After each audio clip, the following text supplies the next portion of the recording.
Samantala sa karagdagan pang mga balita, pag-uulat mula naman sa ating CMN roving reporter sa Mindanao. CNN Live Nation. Willie Boy Ramos, magandang araw sa iyo. Magandang araw din Ariel, magandang araw Pilipinas, mayong adlaw mga taga Mindanao.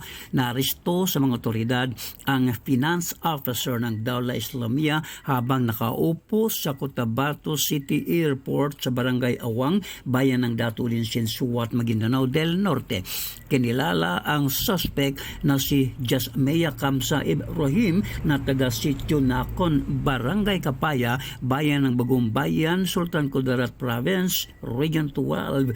Involved si Ibrahim sa kasong illegal possession of firearms and ammunitions at may mga kasong nakabinbin sa Regional Trial Court Branch 13 sa Cotabato City. Sa kaugnay na ulat, asawa ang naarestong finance officer ng Dawla Islamia Terrorist Group na si Jasmea Kamsa.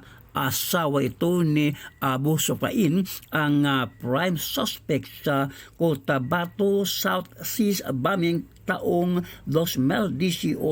Subalit, nasawi ito sa mga nagresponding mga kapulisan habang ang asawang si Jasmea naman ay nakatakas. Subalit, naaresto din ito sa Awang Airport nitong nagdaang araw. 7 taon na ang nakalipas. Pagasunod din ang mag-asawa ng dating emir ng Dawla Islamia na si Abu Turaifi Group na dinismantled naman ang naturang grupo sa mga military decisive operations. Nasa kustodya ngayon ang naarestong si Jasmea sa Cotabato City PNP. Well, Ramos, CMN roving reporter ng Mindanao, Radyo Kalikasan ng Og City based nagulat ng live para sa CMN Pilipinas. CNN Live Nationwide.